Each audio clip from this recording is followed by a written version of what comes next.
നിയമസഭാ തെരഞ്ഞെടുപ്പ് മുന്നിൽ കണ്ട് ബീഹാറിന് വാരിക്കോരി കേന്ദ്രം സഹായങ്ങൾ പ്രഖ്യാപിച്ചപ്പോഴും സാധാരണ ജീവിതത്തിലേക്ക് തിരിച്ചെത്താൻ സാധിക്കാതെ പ്രയാസപ്പെടുന്ന കേരളത്തിലെ ജനതയെ കേന്ദ്ര ബജറ്റ് അവഗണിച്ചു. പാലക്കാട്ടെ IITക്ക് പ്രത്യേക പാക്കേജ് പ്രഖ്യാപിച്ചതൊഴിച്ചാൽ ബജറ്റ് അവതരണത്തിൽ ധനമന്ത്രി നിർമ്മല സീതാരാമൻ കേരളത്തെക്കുറിച്ച് പരാമർശിച്ചതേയില്ല. വയനാട്ടിലെ മുണ്ടക്കൈ ചൂരൽമല ദുരന്തബാധിതരെ പുനരധിവസിപ്പിക്കാനുള്ള പ്രത്യേക പാക്കേജ് പ്രഖ്യാപനമാണ് കേരളം ഏറെ പ്രതീക്ഷയോടെ കാത്തിരുന്നത്. കേരളത്തിലെ മലയോര മേഖലയിലെ വന്യജീവി ആക്രമണം പരിഹരിക്കാനും വിഴിഞ്ഞം തുറമുഖത്തിൻ്റെ വികസനത്തിനും പ്രത്യേക പാക്കേജുകളും കേരളം ആവശ്യപ്പെട്ടിരുന്നു.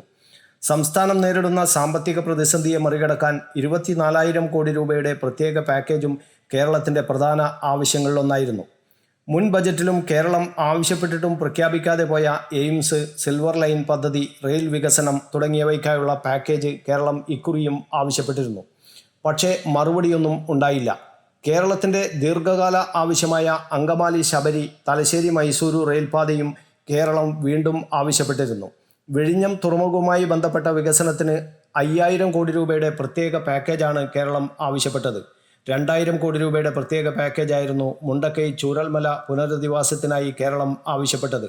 വന്യജീവി മനുഷ്യ സംഘർഷങ്ങളെ പരിഹരിക്കാനുള്ള പദ്ധതികൾക്കായി 1,000 കോടി രൂപ, തീരദേശ ശോഷണം പരിഹരിക്കുന്നതിന് 11,650 കോടി രൂപ, കാലാവസ്ഥാ വ്യതിയാനവുമായി ബന്ധപ്പെട്ട് ഉയർന്നു വന്നിരിക്കുന്ന പ്രശ്നങ്ങൾ പരിഹരിക്കുന്നതിനായി 4,500 കോടി രൂപ, പ്രവാസികൾക്കും തിരികെ എത്തുന്ന പ്രവാസികൾക്കും സംരക്ഷണം ഉറപ്പാക്കുന്നതിനായി തയ്യാറാക്കിയിരിക്കുന്ന പ്രത്യേക പദ്ധതിക്കായി 3,940 കോടി രൂപ എന്നിങ്ങനെയും കേരളം ആവശ്യപ്പെട്ടിരുന്നു.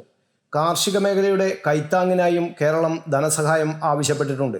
റബ്ബറിന് മിനിമം വില ഉറപ്പാക്കുന്നതിനായി 1,000 കോടി രൂപ, നെല്ല് സംഭരണത്തിന് 2,000 കോടി രൂപ എന്നിങ്ങനെയും കേരളം ആവശ്യപ്പെട്ടിരുന്നു. എന്നാൽ ഇതൊന്നും കേന്ദ്രത്തിൻ്റെ പരിഗണനയിൽ പോലും വന്നില്ല എന്ന് വേണം ബജറ്റ് പ്രഖ്യാപനത്തിൽ നിന്ന് മനസ്സിലാക്കാൻ. കേരളത്തിൽ നിന്ന് ഒരു MP ഉണ്ടായിട്ടും കേരളത്തോട് കേന്ദ്രം കാണിക്കുന്ന അവഗണനയ്ക്ക് മാറ്റമൊന്നും ഉണ്ടായിട്ടില്ല. കഴിഞ്ഞ ബജറ്റിലും കേന്ദ്രം കേരളത്തിൻ്റെ ആവശ്യങ്ങൾക്ക് മുന്നിൽ കണ്ണടയ്ക്കുകയായിരുന്നു. എയിംസ് ഉൾപ്പെടെ ആവശ്യങ്ങൾ കേന്ദ്രത്തിന് മുന്നിൽ കേരളം സമർപ്പിച്ചിട്ടും സംസ്ഥാനത്തിൻ്റെ പേര് പോലും ധനമന്ത്രി പരാമർശിച്ചിരുന്നില്ല. ഇത്തവണയും ബഡ്ജറ്റിൽ മുന്തിയ പരിഗണന ലഭിച്ചത് ബീഹാറിന് തന്നെ. പുതിയ ഗ്രീൻഫീൽഡ് എയർപോർട്ട്, കർഷകർക്ക് makhana board, national food tech institute അടക്കം ബീഹാറിനായി വമ്പൻ പദ്ധതികളാണ് ധനമന്ത്രി നിർമ്മല സീതാരാമൻ്റെ ബജറ്റിൽ ഇടം പിടിച്ചിരിക്കുന്നത്.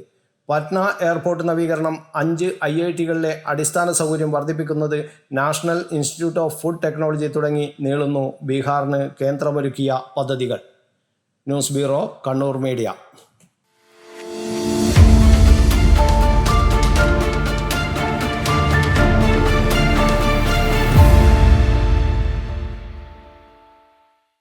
വിവാഹ പർച്ചേസുകൾക്ക് കുറഞ്ഞ പണിക്കൂലിയിൽ സ്വർണം മുൻകൂട്ടി ബുക്ക് ചെയ്യാൻ അഡ്വാൻസ് ബുക്കിംഗ് സ്കീം. പണിക്കൂലിയിൽ 50% വരെ ഡിസ്കൗണ്ട് നേടാൻ മൈ ഗോൾഡ് സേവിംഗ് സ്കീം. പണിക്കൂലി ഒന്നുമില്ലാതെ സ്വർണ്ണാഭരണം സ്വന്തമാക്കാൻ ഗോൾഡൻ പട്ട് സ്കീം.